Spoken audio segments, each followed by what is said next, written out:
दोस्तों, हम अपनी जिंदगी में चाहे कितनी भी मोटिवेशनल वीडियोस देख ले, लेकिन एक समय ऐसा आता है जहां पर हमारी मोटिवेशन खत्म ही हो जाती है। लोग अपनी आदतों के सामने मजबूर होते हैं। लोग उसे चाहे जितना भी समझ ले, लेकिन वो अपनी आदतों के हिसाब से ही काम करते हैं।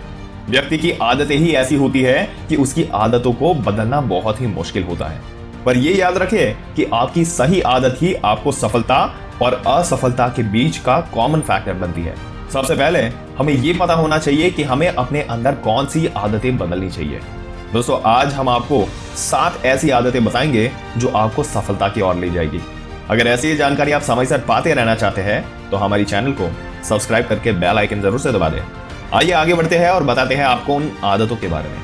हैबिट नंबर 1, बी प्रोएक्टिव, यानी कि प्रोएक्टिव बनिए। दोस्तों, अपने जीवन की रिस्पॉन्सिबिलिटी लेने के बारे में एक्टिव लोग अपने बिहेवियर के लिए सर्कमस्टेंसेस या कंडीशनिंग को दोष नहीं देते। वो जानते हैं कि वो अपना बिहेवियर चुन सकते हैं। दूसरी ओर रिएक्टिव पीपल अक्सर अपने फिजिकल एनवायरनमेंट से प्रभावित होते हैं। वो अपने बिहेवियर के लिए एक्सटर्नल सोर्सेस को दोषी मानते हैं। अगर मौसम अच्छा है तो उन्हें अच्छा लगता है, अगर ऐसा नहीं है तो ये उनके एटीट्यूड और परफॉर्मेंस को प्रभावित करता है और वो मौसम को दोषी ठहराते हैं। ये सभी एक्सटर्नल फोर्सेस उत्तेजनाओं के रूप में कार्य करती है जिसका हम जवाब देते हैं। उत्तेजना यानी कि स्टिम्युलस एंड रिस्पॉन्स के बीच हमारी सबसे बड़ी शक्ति है। हमें अपनी रिस्पॉन्स चुनने की स्वतंत्रता है। दोस्तों, सबसे महत्वपूर्ण चीजों में से एक जिसे हम चुनते हैं वो है जो हम कहते हैं। हमारी लैंग्वेज इस बात का अच्छा इंडिकेटर है कि हम खुद को कैसे देखते हैं। एक एक्टिव व्यक्ति एक्टिव लैंग्वेज का उपयोग करता है। मैं कर सकता हूं, मैं करूंगा, मैं पसंद करता हूं। और एक रिएक्टिव व्यक्ति रिएक्टिव लैंग्वेज का उपयोग करता है। मैं नहीं कर सकता, मुझे करना होगा। दोस्तों, रिएक्टिव लोग मानते हैं कि वो जो कहते हैं और करते हैं उसके लिए वो जिम्मेदार नहीं है, उनके पास कोई ऑप्शन नहीं है। और एक्टिव लोग अपने प्रयासों को अपने सर्किल ऑफ इन्फ्लुएंस पर केंद्रित करते हैं। वो उन चीजों पर काम करते हैं जिनके बारे में वो कुछ कर सकते हैं, जैसे कि हेल्थ, किड्स और वर्क पर इश्यूज। रिएक्टिव लोग अपने प्रयासों को सर्किल ऑफ कंसर्न में केंद्रित करते हैं, जिस पर उनका बहुत कम या कोई कंट्रोल नहीं होता, जैसे कि नेशनल डेट, टेररिज्म और वेदर। जिन एरिया में हम अपनी एनर्जी खर्च करते हैं उनके बारे में अवेयरनेस प्राप्त करना एक्टिव बनने की दिशा में एक बड़ा कदम है। हैबिट नंबर 2 के बारे में बताते हैं दोस्तों। Begin with the and in mind, जिसका मतलब है अंत को ध्यान में रखकर शुरुआत करें। अपने दिमाग में इमेजिनेशन करने की क्षमता जो आप वर्तमान में अपनी आंखों से नहीं देख सकते, ये इस थियरी पर आधारित है कि सभी चीजें 2 बार बनाई जाती है। एक मेंटल कंपोजिशन है और एक physical composition. Physical world mental composition को फॉलो करती है, जैसे एक बिल्डिंग एक ब्लूप्रिंट को फॉलो करता है। दोस्तों, अगर आप ये इमेजिन करने के लिए कॉन्शियस एफर्ट नहीं करते कि आप कौन है और आप जीवन में क्या चाहते हैं, तो आप दूसरे लोगों और सर्कमस्टांसेस को आपको और आपके जीवन को डिफॉल्ट रूप से आकार देने के लिए स्ट्रॉन्ग बनाते हैं। यह आपकी स्पेशलिटी के साथ फिर से जुड़ने और फिर पर्सनल, एथिकल और एथिकल गाइडलाइंस को डिफाइन करने के बारे में है, जिसके भीतर आप सबसे खुशी से व्यक्त कर सकते हैं और खुद को पूरा कर सकते हैं। Habit number 3, put first thing first, यानी कि जरूरी चीजों को सबसे पहले रखें। दोस्तों, जरूरी चीजें पहले रखें प्रिंसिपल सेंटर्ड बनने की दिशा में फ्री विल को प्रैक्टिस करना है। यह हैबिट वो है जहां हैबिट 1 और 2 एक साथ आती है। ये दिन ब दिन होता है। ये टाइम मैनेजमेंट के आसपास संबोधित कई सवालों से संबंधित है।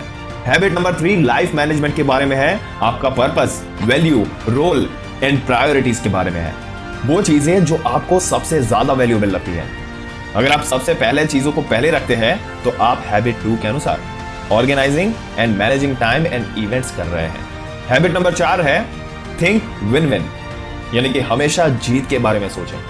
दोस्तों, थिंक विन विन अच्छा होने के बारे में नहीं है, ना ही ये एक क्विक फिक्स टेक्नोलॉजी है। ये ह्यूमन इंटरैक्शन एंड कोलैबोरेशन के लिए एक कैरेक्टर बेस्ड कोड है। हम में से अधिकांश लोग कंपेयर एंड कम्पीट के आधार पर अपने सेल्फ वर्थ को आधार बनाना सिखाते हैं। हम किसी और के असफल होने के संदर्भ में सफल होने के बारे में सोचते हैं।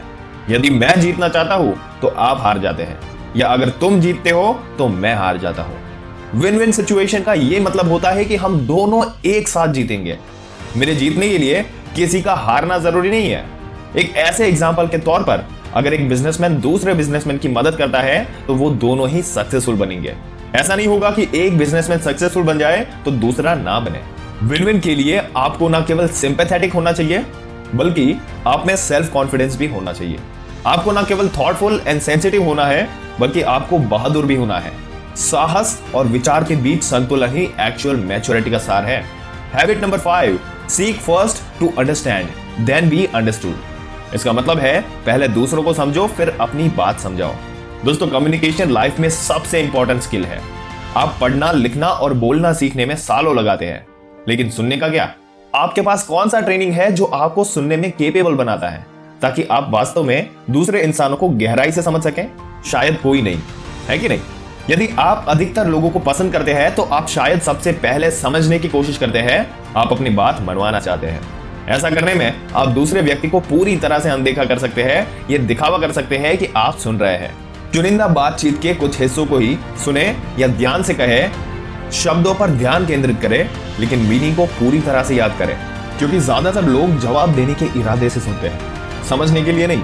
जब आप अपने मन में तैयार करते हैं कि आप क्या करने जा रहे हैं, आप जो प्रश्न पूछने जा रहे हैं, आप अपने आप को सुनते हैं। आप अपने जीवन के अनुभव, अपने रेफरेंसेस के फ्रेम के माध्यम से जो कुछ भी सुनते हैं उसे फिल्टर करते हैं। हैबिट नंबर 6, सिनर्जाइज, यानी कि तालमेल बैठना। दोस्तों, सिनर्जाइज क्रिएटिव कोलैबोरेशन की हैबिट है। ये team work, open mind and chronic problems के नए सॉल्यूशन खोजने का थ्रिल है। लेकिन ये अपने आप नहीं होता, ये एक प्रोसेस है, और उस प्रोसेस के मीडियम से लोग अपने सभी पर्सनल एक्सपीरियंस एंड एक्सपर्टाइज को सामने लाते हैं। साथ में वो पर्सनली कई बेहतर रिजल्ट दे सकते हैं। सिनर्जी हमें जॉइंटली उन चीजों की खोज करने देती है जिनकी हम स्वयं खोज करने की बहुत कम पॉसिबिलिटी रखते हैं। जब लोग रियलिटी में एक साथ बातचीत करना शुरू करते हैं और वो एक दूसरे के प्रभाव के लिए खुले होते हैं, तो वो नई इंसाइट प्राप्त करना शुरू कर देते हैं। मतभेदों के कारण नए तरीकों का इन्वेंशन करने की कैपेबिलिटी तेज हो जाती है।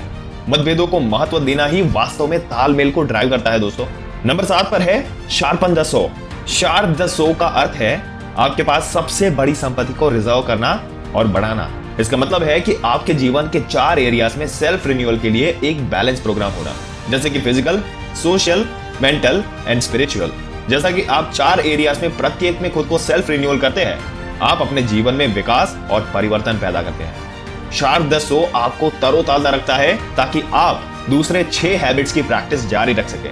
आप अपने आसपास की चुनौतियों का उत्पादन करते हैं और उन्हें संभालने की कैपेसिटी बढ़ाते हैं।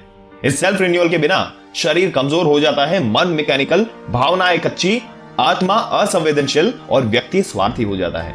दोस्तों, उम्मीद करते हैं कि आज का हमारा ये इंस्पायरिंग वीडियो आपको पसंद आया होगा। आपके क्या विचार है इस मुद्दे के बारे में, और हमें कमेंट करके ये जरूर से बताइएगा कि कौन सी हैबिट आपको इसमें से सबसे अच्छी लगी।